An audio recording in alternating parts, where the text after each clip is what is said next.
بسم الله الرحمن الرحيم. اهلا بيكم معايا على قناة أميرة وكروشيه. يا رب تكونوا كلكم بخير وصحة بإذن الله. النهاردة ان شاء الله هننفذ مع بعض هبوط كروشيه بغرزة شكلها حلو جدا ومميزة. ده كده شكل الهبوط، الغرزة شكلها حلو جدا. ده كده شكله من قدام، عبارة عن أعمدة أمامية وأعمدة خلفية. وده كده شكله من ورا، وده كده شكل الغرزة. الغرزة سهلة جدا وبسيطة، والهبوط كله سهل جدا وبسيط. الهبوط هنا يلبس مقاس 36 37، وان شاء الله في اخر 3 دقايق من الفيديو هقولك ازاي تشتغليه لاي مقاس انت عايزاه، وبرضه هوضح لك واحنا شغالين مع بعض في الفيديو. كمية الخيط اللي اخدها مني الهبوط اخد مني 110 جرام من الخيط كله على بعضه. اخد 85 من اللون الغامق و25 من اللون الفاتح. تمام. انت طبعا تقدري تشتغليه باي خيوط متوفره عندك، سواء متوسطه السمك او رفيعه. يفضل هنا الخيوط تكون متوسطه السمك عشان الغرزه تطلع باينه معاكي. تمام. يلا بينا نبدا مع بعض ان شاء الله في تنفيذ الهبوط. وقبل ما نبدا، لو انت لسه جديده معايا في القناه ما تنسيش تشتركي في القناه وتفعلي الجرس عشان يوصلك كل جديد. يلا نبدا على بركه الله.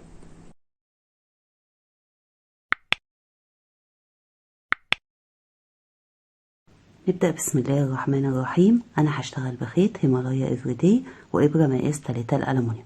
السليبر اللي هشتغله معاكي في الفيديو يلبس مقاس 36 37.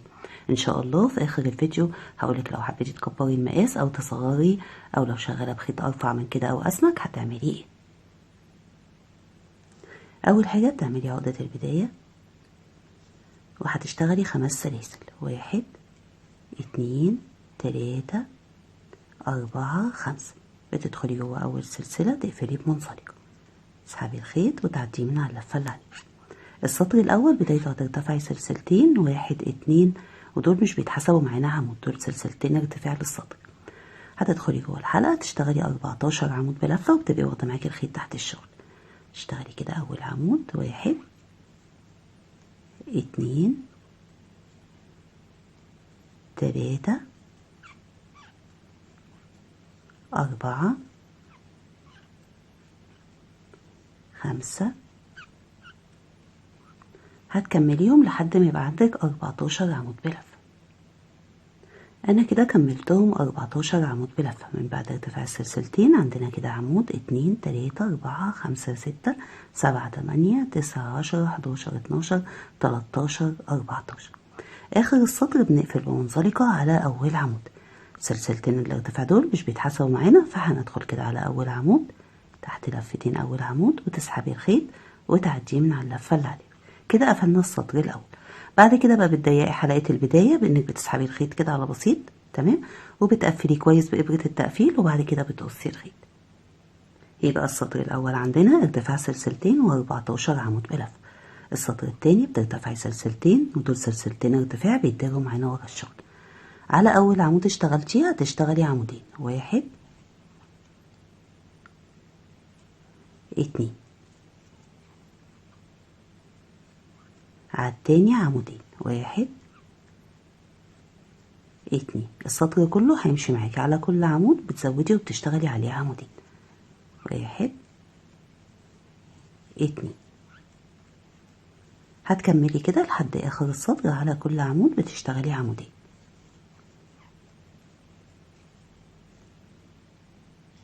اخر السطر التاني بعد ما اشتغلتي على كل عمود عمودين بتسيبي ارتفاع السلسلتين، وعلى اول عمود بتدخلي كده تحت اللفتين بتوعه وتقفلي بمنزلقة، تسحبي الخيط وبتعديه من على اللفة اللي عليه. وكده السطر التاني زاد فيه عدد الاعمدة وبقى 28 عمود. السطر التالت هترتفعي سلسلتين، ودول سلسلتين ارتفاع. وهنا بقى هنبدأ في الغرزة. هنشتغل على اول عمود عمود امامي، والعمود الامامي تاخدي اللفة على الابرة وتدخلي كده في ظهر العمود، تعدي كده ما بين العمود وارتفاع السلسلتين وتطلعي الابرة وتسحبي الخيط. بعد كده بتتعاملي معاه لانه عمود عادي، بتاخدي عدد لفته على مرتين، لفتين لفتين. ده كده اسمه عمود امامي. تمام. بيبقى بارز لبره. اما على العمود التاني بتشتغلي عمودين بلفة عادي، 1 2. تمام. يبقى احنا كده اشتغلنا على اول عمود عمود امامي، اما على التاني اشتغلنا 2 عمود بلفة. هنروح على العمودين اللي بعدهم اللي هو العمود يعتبر التالت معانا. هتشتغلي عليه عمود امامي، بتدخلي الابره كده ما بين العمودين وتطلعيها كده من ورا العمود وتسحبي اللفه وبتشتغلي كانه عمود عادي بقى، تاخدي لفتين لفتين. ده كده عمود امامي. العمود التاني اللي هو عندنا الربع، تمام، بتشتغلي عليه عمودين بلفه، 1 2. يبقى السطر كله بيمشي معاكي بنفس الطريقه. على العمود بتشتغلي عمود امامي، بتدخلي الابره بالطريقه دي كده، تسحبي الخيط وتاخدي لفتين لفتين. اما على العمود اللي بعده اللي هو بيعتبر التاني، بتشتغلي عليه عمودين بلفه عادي، 1 2. هتكملي السطر كله بنفس الطريقه. على العمود بتشتغلي عمود امامي، والعمود اللي بعده بتشتغلي عليه 2 عمود بلفه عادي، 1 2. هتكملي كده بنفس الطريقه لحد اخر السطر. اخر السطر التالت بعد ما كررتي هنا عدد الاعمده هيبقى عندنا كله على بعضه. احنا عندنا السطر ماشي عمود امامي و2 عمود بلفه عادي، عدد الاعمده كلها هيبقى 42 عمود بلفه، 42 عمود امامي و2 عمود بيتكرروا معانا، تمام. هندخل نقفل على العمود الامامي تحت اللفتين كده بتوع العمود وتسحبي اللفه وتعديها من على اللفه اللي عليها. ده كده السطر التالت. عدد الاعمده هيفضل ثابت معانا لحد ما نخلص الجزء الاول من السليبر، تمام. الغرزه بقى اللي هتتكرر معانا في السطور اللي جايه هي الغرزه اللي انا هشتغلها دلوقتي. اول حاجه بترتفعي سلسلتين، دول سلسلتين ارتفاع. على العمود الامامي هتشتغلي عمود امامي، تدخلي كده في ظهر العمود وتسحبي اللفه وتقفلي عادي لفتين لفتين كده العمود الامامي. اما العمودين اللي بلفه هنشتغل على كل عمود منهم عمود خلفي. هتدخلي كده في ظهر الشغل وتعدي كده الابره من قدام العمود. يبقى العمود الخلفي بنعدي الابره من قدام العمود، بندخل ما بين العمودين كده وتسحبي اللفه وتشتغلي العمود لفتين لفتين. ده كده اول عمود خلفي. العمود الخلفي اللي بعده بتدخلي كده في ظهر الشغل وتدخلي الابره بالطريقه دي وتسحبي الخيط وتاخدي لفتين لفتين. يبقى كده احنا اشتغلنا عمود امامي على العمود الامامي و2 عمود خلفي على كل عمود بلفه عمود خلفي. هنكرر بنفس الطريقه. على العمود الامامي عمود امامي، وعلى العمودين على كل عمود خلفي. بتدخلي كده في ظهر الشغل وتعدي الابره من قدام العمود، بتبقى باينه معاكي اهي، وتسحبي الخيط وتاخدي لفتين لفتين كده اول عمود خلفي. تاني عمود خلفي على العمود اللي بعده اللي هو التاني، تدخلي كده وتسحبي الخيط وتشتغلي العمود. يبقى احنا كده اشتغلنا عمود امامي على العمود الامامي و2 عمود خلفي على كل عمود بلفه عمود خلفي. هتكرري كده بنفس الطريقه، عمود امامي 2 عمود خلفي، وده اللي بيخلي الغرزه مطاطه معاكي. كده اشتغلنا على كل عمود خلفي عمود خلفي. بتكرري على العمود الامامي عمود امامي، وعلى كل عمود من العمودين عمود خلفي، 1 2. هتكرري كده بنفس الطريقه. هشتغلها معاكي مره وانت بتكرري كده لحد اخر السطر. على العمود الامامي عمود امامي، وعلى كل عمود من العمود ابو لفه بتشتغلي عمود خلفي، تمام. بتكرري كده لحد اخر السطر. كده وصلنا لنهايه السطر الرابع. السطر ماشي معانا عمود امامي و2 عمود خلفي، وعدد الاعمده ثابت زي عدد اعمده السطر اللي تحت اللي هو 42 عمود، تمام. هنقفل بمنزلقه على العمود الامامي، تسيبي ارتفاع السلسلتين وتدخلي كده تحت لفه العمود تحت لفتين العمود وتقفلي بمنزلقه. السطر اللي بعده هو تكرار لنفس السطر، يعني هو ده اللي هيكرر معاكي لحد ما توصلي للطول اللي انت عايزاه. هتشتغلي على العمود الامامي عمود امامي، وعلى الاتنين عمود خلفي على كل عمود خلفي، 1 2. على الامامي امامي و2 خلفي على كل عمود خلفي 1 2. عشان عدد الاعمده مش بيزيد فهتلاقيه بيتقوس معاكي، تمام. يبقى هتشتغلي على العمود الامامي عمود امامي، واتنين عمود خلفي على كل عمود خلفي عمود خلفي. واحد اتنين. هتكرري كده لحد اخر السطر. على الامامي امامي واحد بس امامي، اما الخلفي اتنين. واحد اتنين. هتكرري كده لحد اخر السطر. على الامامي امامي واتنين خلفي على كل عمود خلفي عمود خلفي. اخر السطر الخامس بعد ما اشتغلتي اخر اتنين عمود خلفي هتقفلي بمنزلقة على العمود الامامي الاول. تمام، احنا كده وصلنا للسطر الخامس، والسطر ده هو اللي بيفضل يتكرر معانا لحد اخر الجزء الاول من السليبة. تمام، احنا هنا المفروض ان احنا الجزء ده بيقوم على عرض القدم، يعني بناخد مقاس عرض القدم كده ونشتغل عليه. فاحنا هنا وصلنا للجزء اللي احنا فيه بيبان معانا عرض القدم قد ايه. انا شغاله المقاس يلبس 36 37، فعرض القدم في الجزء ده في المقاس ده هيبقى من 8.5 لحد 9. لما هنيجي نقيس كده زي ما انت شايفه من اول هنا كده التانيين على 2 9 سنتي، ده عرض القدم اللي هيلبس مقاس 36 37. انا دلوقتي هنزل لك على الشاشه جدول المقاسات عشان تشوفي برضو اي مقاس هتشتغليه لما توصلي لعرض القدم قد ايه تكملي على هذا الاساس. تمام، فاحنا دلوقتي هنكمل على نفس عرض القدم ده. هترتفعي سلسلتين وتكرري نفس السطر. على العمود الامامي عمود امامي، وعلى الاتنين العمود خلفي على كل عمود خلفي عمود خلفي.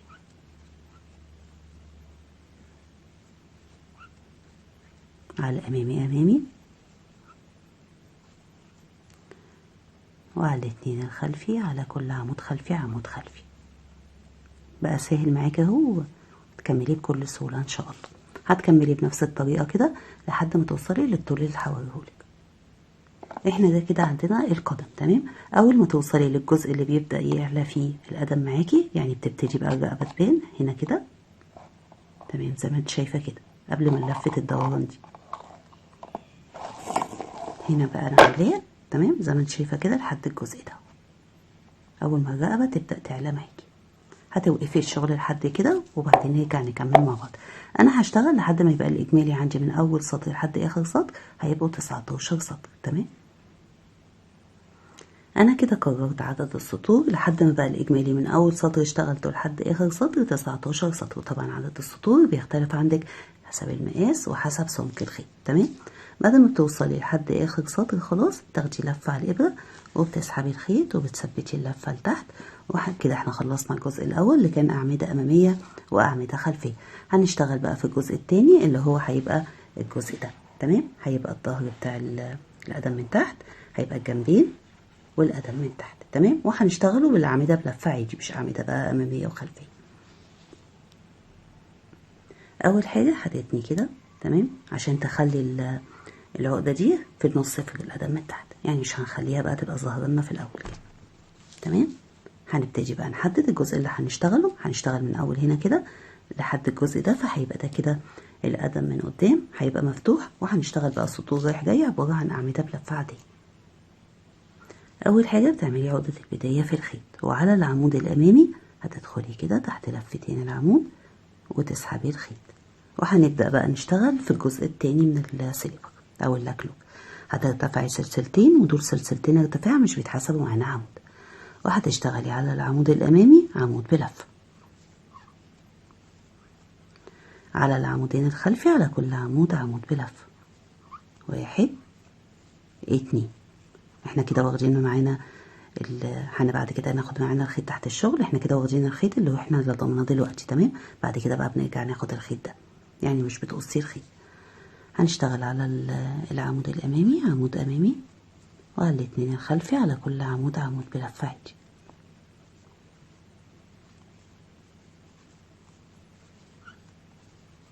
واحد اتنين. على امامي امامي، على امامي بقى عمود بلفه،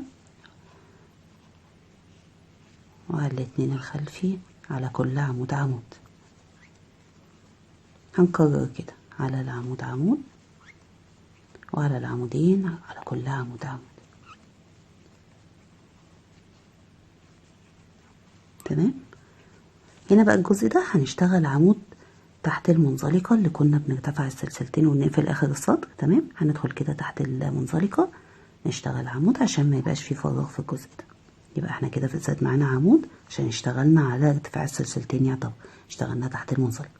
الخيط اللي كنا واخدينه بنسيبه وبنبدأ ناخد في الخيط اللي كنا قافلين بيه السطر. هتشتغلي على العمود عمود، وعلى العمودين على كل عمود عمود، واخدين معانا الخيط تحت الشغل. تمام، بتكرري كده لحد ما توصلي. احنا هنا هنسيب 3 عمود امامي مش هنشتغل عليهم، 1 2 3. اخر عمود هتشتغلي عليه هتشتغلي على العمود اللي هو هيبقى فيه بعده 3 عمود امامي ما بنشتغلش عليه. هو ده الجزء اللي اللي هنسيبه. تمام، هيبقى فراغ قدام. انا كده اشتغلت الجزء ده كله عبارة عن اعمدة زي ما انت شايفة كده.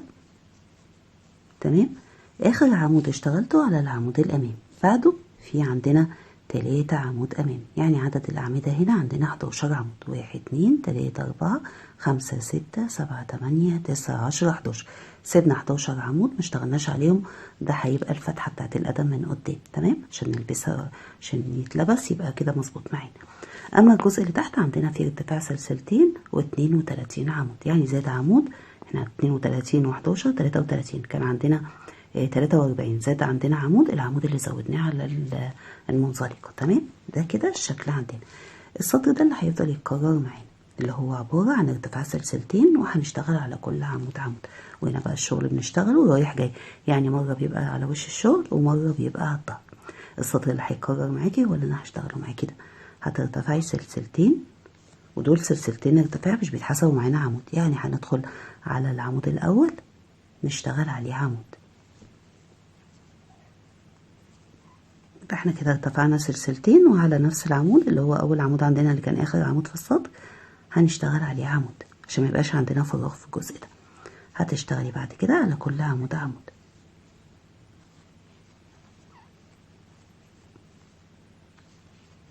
يبقى كده هيبقى عندنا ارتفاع سلسلتين و32 عمود، ده في لو انت شغاله زي. اما لو شغاله بعدد اعمده اكتر فهيبقى عندك عدد الاعمده اكتر. هتشتغلي كده على كل عمود عمود لحد اخر عمود. احنا مش هنشتغل على ارتفاع السلسلتين، تمام، هنشتغل اخر عمود في السطر على العمود. بعد ما اشتغلتش على كل عمود عمود زي ما انت شايفه، اخر عمود اشتغلناه على العمود، يعني ما بنشتغلش على ارتفاع السلسلتين. تمام، اخر عمود على العمود اللي تحته. السطر اللي بعده بتكرري بقى بنفس الطريقه. يبقى اول السطر بترتفعي سلسلتين ودول مش بيتحسبوا معانا عمود. اول عمود بتشتغليه على اول عمود،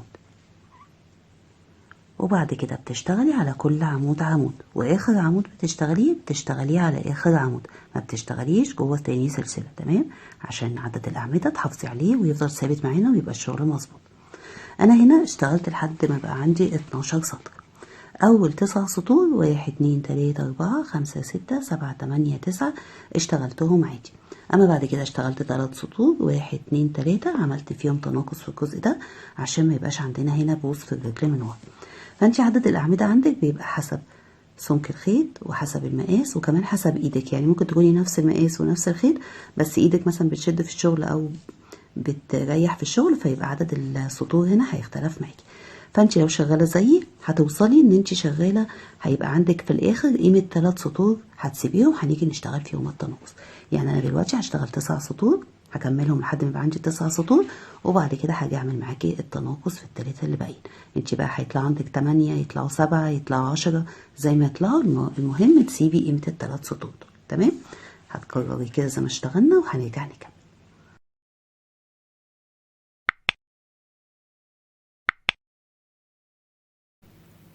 انا كده اشتغلت لحد ما كملوا معايا 9 سطور. 1 2 3 4 5 6 7 8 9. بعد كده هنشتغل 3 سطور اللي هم هيبقى فيهم التناقص في الجزء اللي في النص. تمام، انت عدد السطور عندك هيبقى اكتر او اقل حسب زي ما قلت لك، حسب مسكة ايدك في الابرة وحسب سمك الخيط وحسب المقاس. تمام، اول حاجة هتعمليها بعد ما بتخلصي عدد السطور بيبقى فاضل لك 3، بتتني الشغل على 2 كده وبتحددي النص بتاعه بالماركر.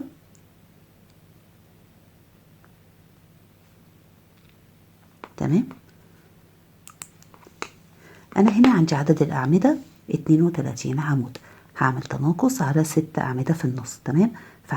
هنطرح الاول 6 اعمدة من ال 32 هيتفضل 26. هشتغل ارتفاع السلسلتين و13 عمود وبعدين اعمل التناقص واشتغل 13 عمود. اما انتي بتعملي زي اللي انا عملته كده، تشوفي عدد الاعمدة قد ايه وتطرحي منه 6 وتقسميهم على 2. الناتج يعني بتقسميه على 2 فبيطلع عندك النص عدد الاعمدة في الاول والنص في الاخر. انا كده هشتغل ارتفاع سلسلتين 1 2 واشتغل 13 عمود. اشتغل كده على اول عمود عمود،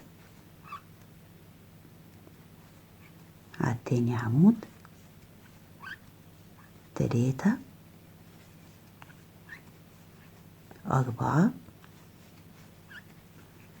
5 6 7 8 9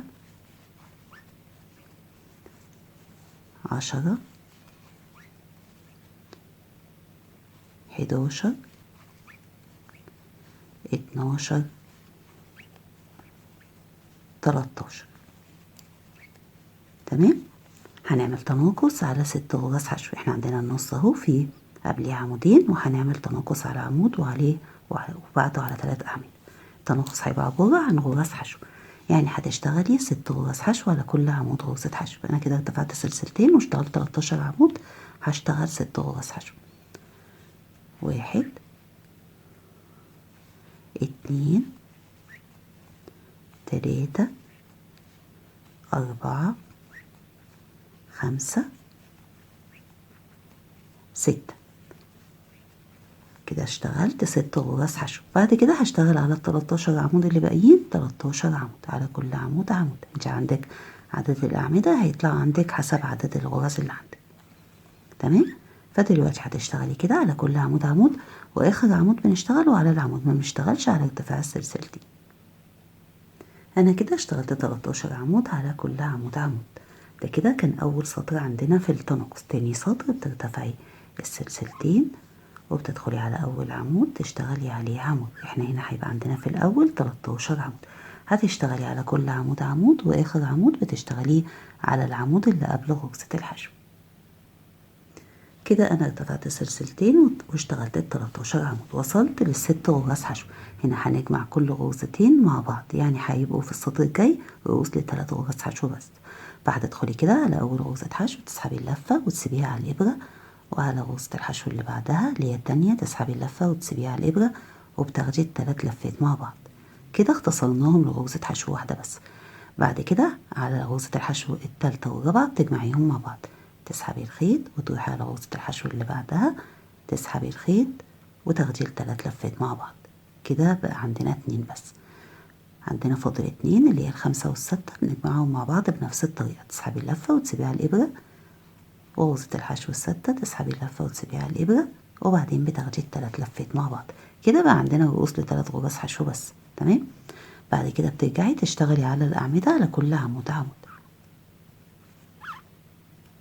هتشتغلي كده على كل عمود عمود لحد آخر عمود، وما بتشتغليش على ارتفاع السلسلتين. بعد ما اشتغلت على كل عمود عمود احنا كده اشتغلنا السطر التاني من التناقص، وزي ما انت شايفة الجزء ده نزل معانا لتحت. هنشتغل السطر التالت وده آخر سطر في التناقص. هترتفعي برضه سلسلتين وبتلفي الشغل وبتشتغلي على كل عمود عمود. هتشتغلي على أول عمود عمود. تمام. وهتكرري كده على كل عمود عمود لحد ما توصلي للعمود اللي قبل غرزة الحشو. بعد ما اشتغلتي على كل عمود عمود وصلتي للعمود اللي قبل غرزة الحشو، احنا هنا بقى عندنا رؤوس ل3 غرز حشو، هنجمعهم مع بعض ال3 في غرزة واحدة. هتدخلي كده على أول غرزة تسحبي اللفة وتسيبيها على الإبرة وتبقي مضيقة ايدك كده عشان ميبقاش فيه فتحات هنا. تمام. على تاني غرزة حشو تسحبي اللفة وتسيبيها على الإبرة، وعلى التالتة تسحبي اللفة وتسيبيها على الإبرة، وبعدين بتاخدي ال4 لفات مع بعض.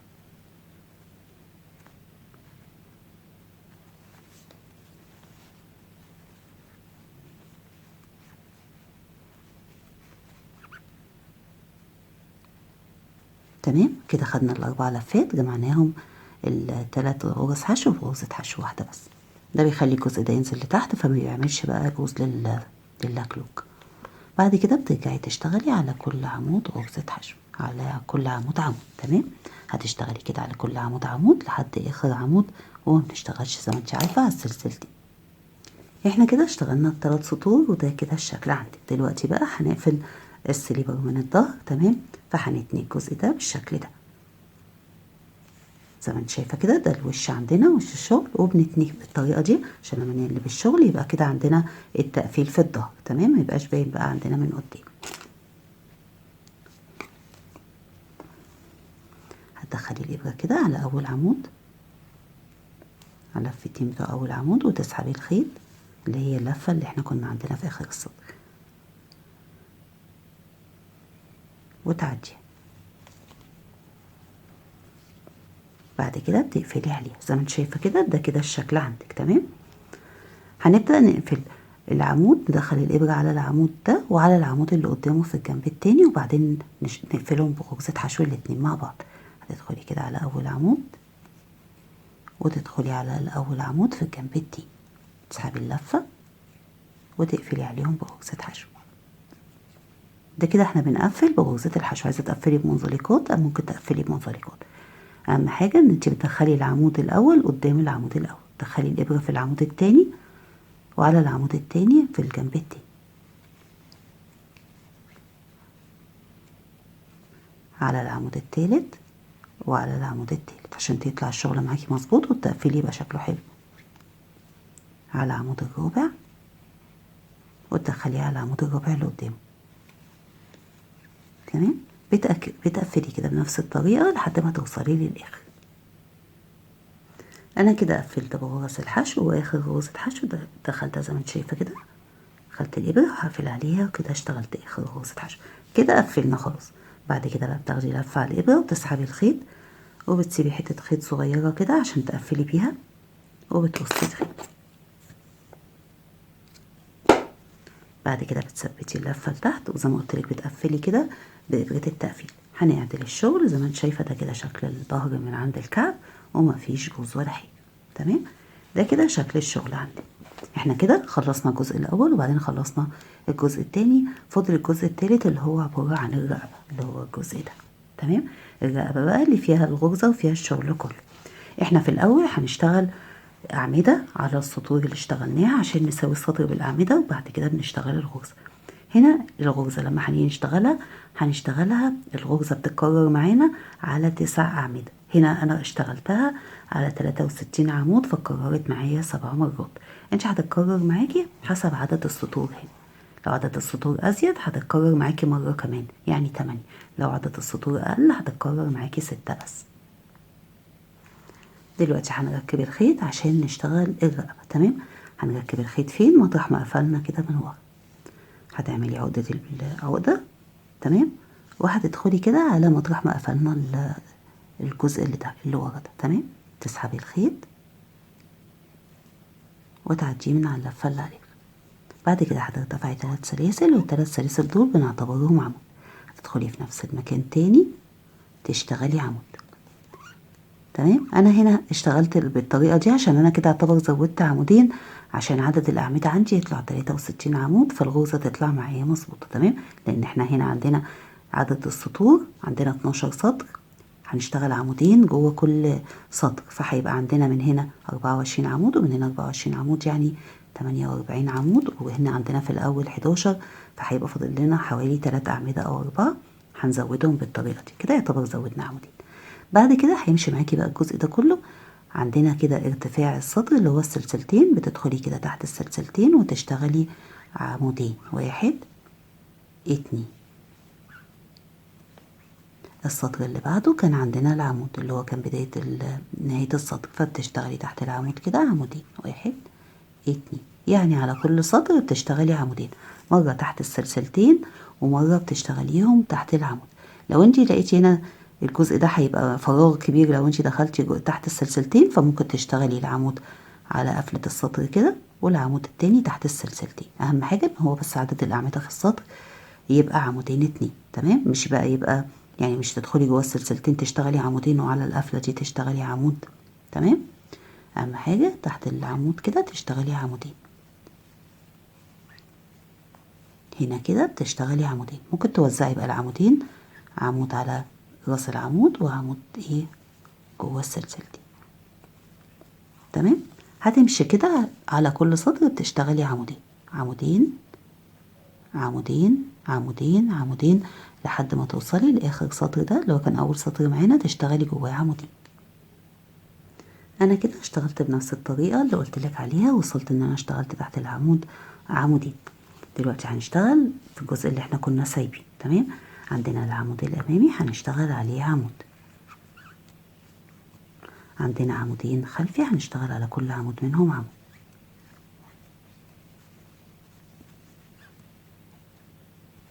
تمام. هتشتغلي بالطريقه دي كده لحد ما توصلي للاتنين العمود الخلفي، على العمود الامامي عمود وعلى كل عمود خلفي عمود. بعد ما اشتغلتي على كل عمود عمود، تمام، بعد كده بنرجع نشتغل بنفس الطريقه. فانت اول حاجه هتدخلي على العمود الامامي ده تشتغلي عليه عمود، بعد كده بقى بتنزلي تحت السلسلتين تشتغلي عمودين. ممكن توسعي هنا بقى وتشتغلي على تحت السلسلتين عمود، وعلى الفراغ ده تشتغلي العمود التاني عشان ما يبقاش المسافة واسعة. اما تحت العمود بتشتغلي عمودين. يبقى احنا على كل ارتفاع سطر بنشتغل عمودين، بس لما ممكن تلاقي السلسلتين الجزء ده ضيق معاكي فتخليها متوسعة، تخليه جوه الفراغ ده كده عمود، وتحت السلسلتين عمود واحد بس، فكده برضو يعتبر كأننا اشتغلنا عمودين. تمام. هتكرري كده بنفس الطريقة لحد الآخر. انا كده اشتغلت على كل ارتفاع سلسلتين، تمام، عمودين. فكده وصلت ان انا في الاخر لما اشتغلت كده بارتفاع الثلاث سلاسل بقى عندي 63 عمود. 63 عمود، والغرزة بتتكرر على 9 أعمدة. 63 على على التسعة، فالغرزة هتتكرر معايا 7 مرات. تمام. انتي بقى لو شغالة بمقاس اكبر او لو شغالة بعدد اكتر فممكن بقى لا تعدي عدد الاعمدة. لو انتي عندك الرقبة واسعة، يعني عندك الرجل الساق بتاعتك كده كبيرة، فهتروحي جاية مخليها تتكرر 8 مرات. لو لقيتي ناقص عمودين او 3 بتفكي كده وبتزوديهم. تمام. يعني مثلا هتخلي عدد الأعمدة يبقى حوالي 72 عمود. تمام. 72 على التسعة فيها التمانية. تمام كده. فانت دلوقتي خلاص كده احنا بقى عندنا عدد الأعمدة هنا 63 عمود. هتعديهم برضو تتأكدي لو طلعوا أقل فبتزودي عمود. يعني هو إن شاء الله زي لو اتبعتي خطواتي كده هيطلعوا معاكي مظبوطين. هندخل نقفل بمنزلقة على تالت سلسلة عشان بنعتبر الثلاث سلاسل دول عمود، وهنبدأ في الغرزة. تمام. هي دي كده الغرزة اللي هنشتغل فيها. احنا عندنا الغرزة تكرار لثلاث سطور، 1 2 3. هنشتغل في الأول سطرين وبعد كده هشتغل معاكي الثلاث سطور. احنا كده عندنا السطرين اللي هنبدأ بيهم التاني والتالت، بعد كده هنشتغل الثلاث سطور، والثلاث سطور دول هما اللي بتكرريهم. انا هنا كررتهم مرة 2 3. الغرزة كررتها 3 مرات كاملة. انت عايزة تكرريها مرتين، عايزة تكرريها 3، عايزة تعملي طويل تكرري اكتر زي ما انت عايزة. فانا هشتغل معاكي في الاول السطرين وبعدين هشتغل معاكي الثلاث سطور دول اللي هم هيتكرروا معاكي. يبقى احنا كده هنبدأ بالسطر التاني والتالت من الغرزة. بعد كده الغرزة بقى هتبدأ تتكرر كل 3 سطور. اول حاجة هترتفعي 3 سلاسل باعتبارهم عمود، 1 2 3. بعد العمود بنشتغل سلسلتين، 1 2. فاحنا كده اعتبر اشتغلنا عمود سلسلتين. هتسيبي عمود 2 وعلى التالت بتشتغلي غرزة حشو. بعد غرزة الحشو 5 سلاسل، 1 2 3 4 5. تسيبي عمود 2 وعلى التالت بتشتغلي غرزة حشو. بعد كده هتشتغلي سلسلتين، 1 2 وتسيبي عمود 2 وعلى التالت تشتغلي عمود،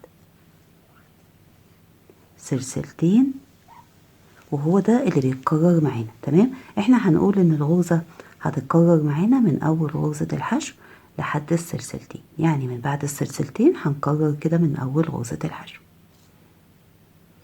هتكرري، هتسيبي عمود 2 وعلى التالت تشتغلي غرزة حشو.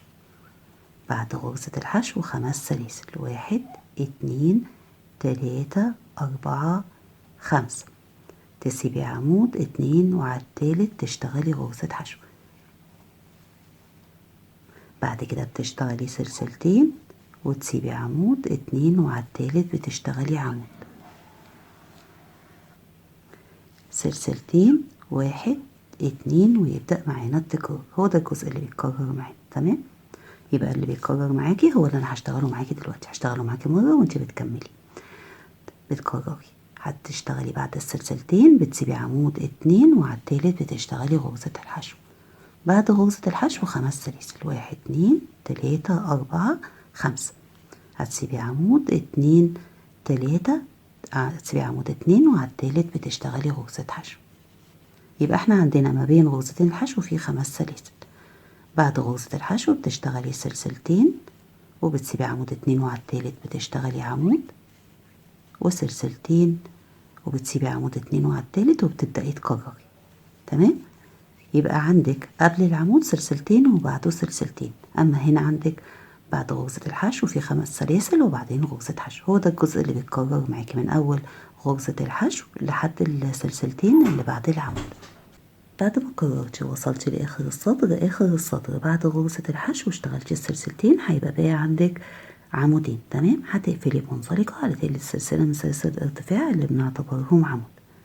كده كملت معانا الغرزة. بقى عندنا سلسلتين عمود سلسلتين. تمام، انا هنا الغرزة اتكررت عندي في السطر 7 مرات. بتعرفيها بقى ازاي انها اتكررت كم مرة من ال5 سلاسل. تمام، هتعدي كده 1 2 3 4 5 6 7. الغرزة اتكررت 7 مرات. انت ممكن تكرر عندك لو اقل 6 وممكن تتكرر 8، لكن مش اكتر من 8 عشان لو اكتر من 8 هتبقى واسعة جدا. السطر اللي بعده ده المفروض السطر التالت من الغرزة. تمام، بس عندنا هنا احنا بدأنا بالتاني. هترتفعي سلسلة والسلسلة دي بنعتبرها غرزة حشو اشتغلناها على العمود. بعدها بتشتغلي سلسلة. تمام، وبتسيبي السلسلتين وبتدخلي جوه ال5 سلاسل تشتغلي 7 أعمدة بلف. 1 2 3 4 5 6 7. يبقى جوه ال5 سلاسل اشتغلنا 7 أعمدة. 1 2 3 4 5 6 7. بعدهم سلسلة. تمام، على العمود بتسيبي غرزة الحشو سلسلتين وعلى العمود بتشتغلي غرزة حشو. بعد غرزة الحشو سلسلة وبتبدأي تكرري.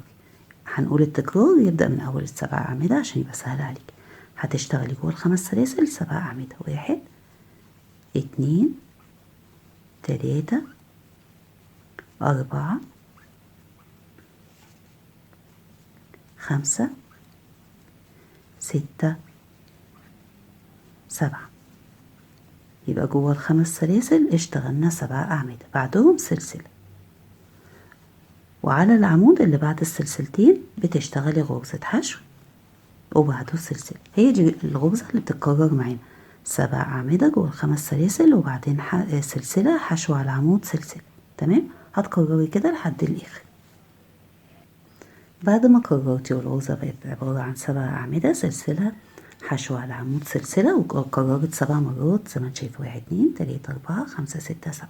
تمام، بعد السلسلة هتقفلي المنسلقة على سلسلة الارتفاع اللي ارتفعناها، ودي هتبان معانا انها غرزة حشو. تدخلي كده وتقفلي بمنسلقة. احنا هنا بنغير اللون، يعني كده اشتغلنا السطرين وهنبدأ في تكرار الغرزة، فهنغير اللون. فهتاخدي لفة على الإبرة وتسحبي الخيط وبتقصيه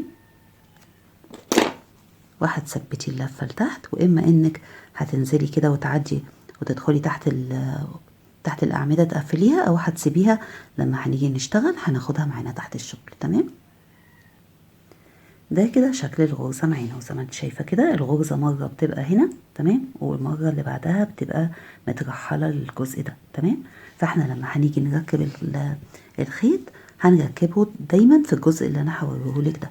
احنا عندنا هنا 7 أعمدة هتركبيه ما بين العمود التالت والربع. هتسيبي اول عمود والتاني والتالت وتدخلي ما بين التالت والربع تركبي الخيط. تمام.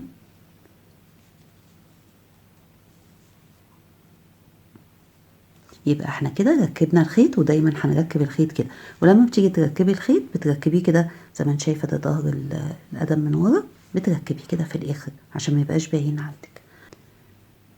بعد ما ركبتي الخيط ما بين العمود الثالث والرابع بتقفلي عليه، ودي كده تعتبر غرزة حشو اشتغلناها ما بين العمود الثالث والعمود الرابع.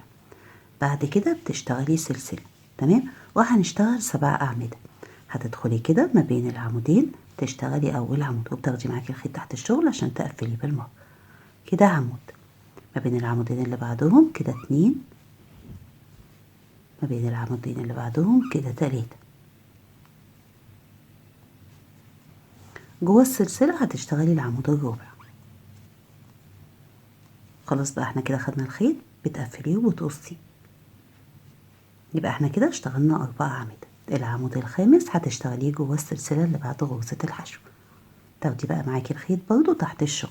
كده اشتغلنا 5 أعمدة ما بين العمود الأول والتاني كده 6، ما بين العمود التاني والتالت كده 7. فاحنا كده اشتغلنا كام عمود؟ 7 أعمدة. اشتغلنا حشو سلسلة 7 أعمدة، 1 2 3 4 5 6 7. بعد العمود السابع بتشتغلي سلسلة، وتدخلي ما بين العمود الثالث والرابع تشتغلي غرزة حشو زي ما بدأنا هنا كده. بعد كده بتشتغلي سلسلة، وهو ده الجزء اللي بيتكرر معاكي، انك بتشتغلي ما بين العمود الثالث والرابع غرزة حشو، بعدها سلسلة، وبعد السلسلة 7 أعمدة، وال7 أعمدة بنشتغلوهم ما بين العمود والعمود اللي بعده، مش بنشتغلها على راس العمود.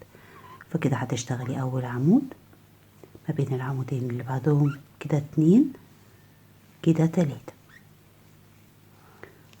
جوه السلسلة اللي قبل غرزة الحشو كده العمود الرابع، وجوه السلسلة اللي بعد غرزة الحشو كده العمود الخامس. ما بين العمود الأول والتاني بتشتغلي العمود السادس، وما بين التاني والتالت العمود السابع. كده اشتغلنا من بعد غرزة الحشو والسلسلة 7 أعمدة، 1 2 3 4 5 6 7 سلسلة، وبتدخلي ما بين العمود التالت والرابع تشتغلي غرزة حشو وبعدها سلسلة. هو ده الجزء اللي بيتكرر معاكي، عبارة عن 7 أعمدة سلسلة غرزة حشو سلسلة. هتكرري كده بنفس الطريقة لحد آخر السطر. ده كده الشكل السطر الأول من الغرزة، تمام. بعد ما كررتي آخر السطر هيبقى عندك 7 أعمدة، وبتشتغلي السلسلة وبتقفلي مطرح ما قفلنا كده، دي تعتبر معانا غرزة حشو. تدخلي جواها وتسحبي الخيط وبتعديه من على اللفة اللي عليه. ده كده السطر الأول اللي هتكرريه لما تشتغلي، ده أول سطر من التكرار. السطر التاني من التكرار هو أول سطر كنا بدأنا بيه. هنشتغل فوق غرزة الحشو عمود، هترتفعي 3 سلاسل باعتبارهم عمود، تمام. وبعد كده بتشتغلي سلسلتين، هنشتغل غرزة حشو على أول عمود من ال7. بعد كده بتشتغلي 5 سلاسل، 1 2 3 4 5، تمام. وبتشتغلي غرزة الحشو اللي بعدها على العمود السابع، تسيبي عمود 2 3 4 5، وبتدخلي على العمود السادس اللي هو السابع تشتغلي غرزة حشو. زي ما انت شايفة كده، احنا هنا الغرزة كانت ال5 سلاسل هنا، اما كده اترحلت وبقت فوق العمود فبقت مترحلة معانا، تمام. بعد غرزة الحشو بتشتغلي سلسلتين، وعندنا غرزة الحشو هي اللي بعد السلسلة بتشتغلي عليها عمود وسلسلتين. يبقى هنا عندنا الغرزة عبارة عن حشو 5 سلاسل حشو سلسلتين عمود سلسلتين، زي السطر الأول اللي اشتغلناه، بس هنا اشتغلناه على الغرزة. فأنا هشتغله معاكي مرة وانتي بتكرريه هو لحد آخر السطر. بعد ما بتشتغلي السلسلتين بتشتغلي غرزة حشو على أول عمود من ال7. بعد ما اشتغلت غرزة الحشو بتشتغلي 5 سلاسل، 1 2 3 4 5، وبتشتغلي غرزة الحشو اللي بعد ال5 سلاسل على العمود السابع، آخر عمود اهو اللي قبل السلسلة. يبقى احنا كده اشتغلنا حشو على أول عمود، 5 سلاسل حشو على سابع عمود، سلسلتين عمود على غرزة الحشو وسلسلتين، وبنبدأ نكرر حشو على أول عمود، 5 سلاسل حشو على سابع عمود، سلسلتين عمود على غرزة الحشو، سلسلتين، وبتكرر. هو ده كده الجزء اللي بيتكرر لحد الآخر. بعد ما كررتي وصلتي لاخر السطر ده كده تكرار السطر التاني. لما بتكرري بنفس الطريقة. احنا كنا بادئين بيه بس كنا شغالينه على أعمدة، اما هنا اشتغلناه على الغرزة. بعد اخر السطر هتشتغلي غرزة الحشو على العمود السابع وبعدها سلسلتين وبتقفلي بمنزلقة على تالت سلسلة من سلاسل الارتفاع. تمام. السطر التالت من الغرزة اللي هو كان عندنا السطر التاني تحت. تمام. هترتفعي سلسلة بعد بره غرزة حشو اشتغلتيها على العمود. بعد كده بتشتغلي سلسلة وبتدخلي جوه الخمس سلاسل، تشتغلي 7 أعمدة. 1 2 3 4 5 6 7. اشتغلنا جوه الخمس سلاسل 7 أعمدة. 1 2 3 4 5 6 7. بعد ال7 أعمدة سلسلة. بعد كده بتروحي على العمود تشتغلي عليه غرزة حشو. بعد كده سلسلة. يبقى الغرزة اللي هتتكرر معاكي هي دي. بنشتغل جوه الخمس سلاسل 7 أعمدة، بعدهم سلسلة حشو على العمود وبعد الحشو سلسلة. هتشتغلي كده جوه الخمس سلاسل 7 أعمدة. 1 2 3 4 5 6 7.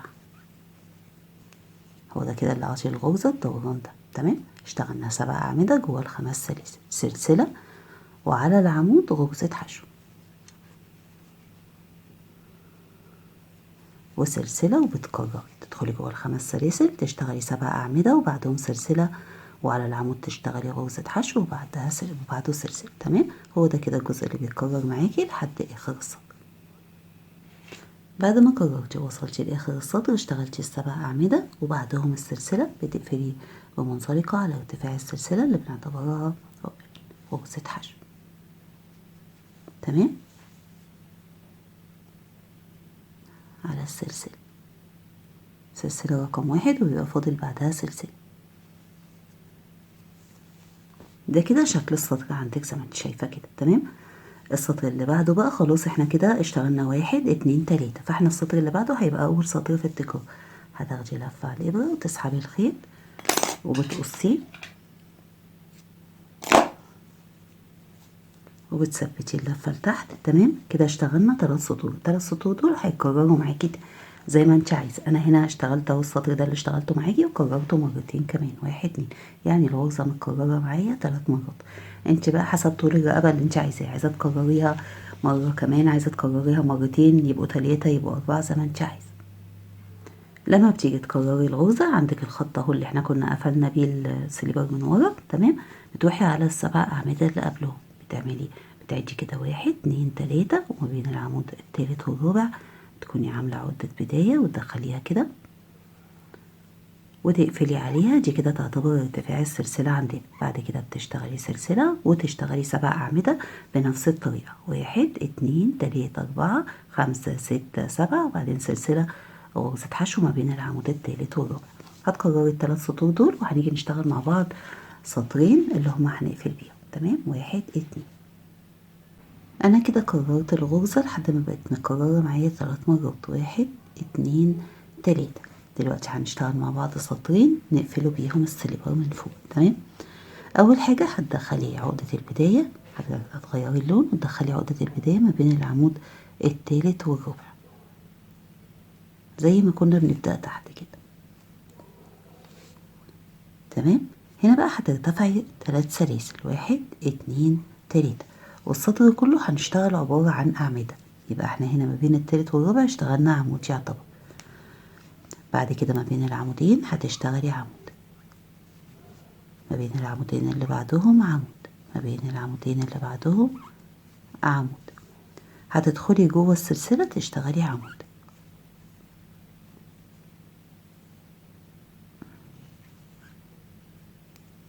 تمام. جوه السلسلة اللي بعدها بتسيبي غرزة الحشو وجوه السلسلة اللي بعدها بتشتغلي عمود.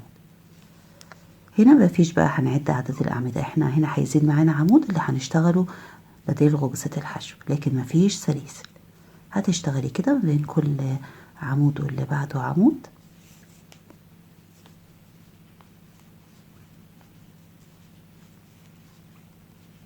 وجوه السلسلة عمود،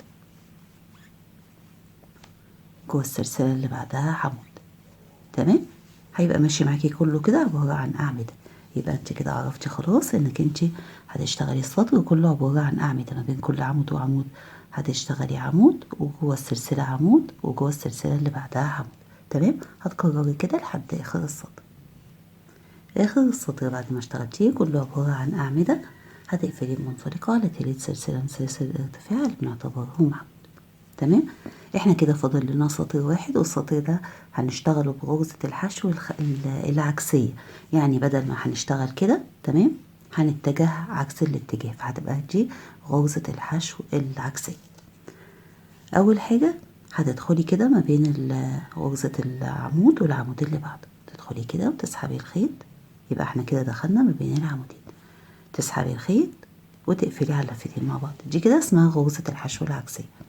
بعدها بتشتغلي سلسلتين، وهتسيبي عمود، وعلى العمود اللي بعده بتشتغلي غرزة حشو، تسحبي اللفة كده وتاخدي اللفتين مع بعض. عشان احنا ماشيين عكس الاتجاه بيطلع شكلها كده، شكلها زخرفي وجميل، وكده اسمها غرزة الحشو العكسية. بعدها سلسلتين، تسيبي عمود، وعلى العمود اللي بعده تشتغلي غرزة الحشو، تسحبي اللفة كده وتعلي ايدك حاجة بسيطة وتاخدي اللفتين مع بعض، سلسلتين وبتكرري. يبقى اللي هيكرر معاكي لحد اخر السطر انك بتسيبي عمود وتدخلي كده على العمود اللي بعده. احنا زي ما انت شايفه كده برضو بنشتغل ما بين العمودين مش على راس العمود. هتدخلي كده ما بين العمودين وتسحبي اللفه وتاخدي اللفتين مع بعض، سلسلتين، تسيبي عمود، وعلى العمود اللي بعده ما بين العمودين. تمام، تدخلي كده وتسحبي اللفه وتاخدي اللفتين مع بعض، سلسلتين وتسيبي عمود ما بين العمودين كده، بتدخلي وتسحبي اللفة وتاخدي اللفتين مع بعض وسلسلتين، وهو ده اللي بيتكرر معاكي. بتسيبي عمود وبتدخلي كده ما بين العمود والعمود تشتغلي غرزة حشو وبعدها سلسلتين وبتكرر. زي ما انت شايفة كده شكلها بيبقى حلو جدا، وبتدي كمان شكل جمالي لنهاية السليبر من فوق. هتكرري كده لحد اخر السطر. بعد ما كررتي وصلتي لاخر السطر، اخر السطر بعد السلسلتين هتسيبي العمود اللي فاضل، او هتدخلي في اي مكان بقى عندك، المهم ان انت كده هتدخلي في المكان وتاخدي اللفتين مع بعض. تمام، وبتشتغلي سلسلتين وبتسحبي الخيط وبتقصي. بعد ما سحبتي الخيط وقصتيه تمام، بتدخلي بقى بالإبرة، بتركبي الخيط في إبرة التقفيل، وبتدخلي كده قبل الغرزة اللي اشتغلناها اللي هي غرزة الحشو. تمام، تدخلي كده قبلها. تمام، وتروحي جاية مدخلة الخيط ومعدية من الناحية التانية، وبإبرة التقفيل بتقفليه كويس عشان ما يتفكش منك. وده كده الشكل عندنا بعد ما خلاص. زي ما انت شايفة الغرزة هتشغله شكل حلو جدا، وطبعا لما بنلبسه بيدينا شكل حلو جدا زي ما انت شايفة كده.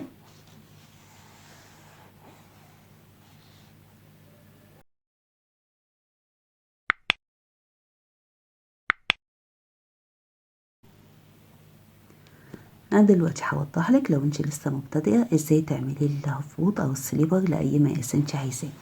احنا عندنا السليبر هنا مكون من 3 اجزاء. الجزء الاول وده بيعتمد على عرض القدم، وبعد كده الجزء التاني بنشتغله رايح جاي لحد ما نقفله في الظهر كده، وبعد كده بنشتغل في الغرزه. ده كده ال3 اجزاء، 1 2 3.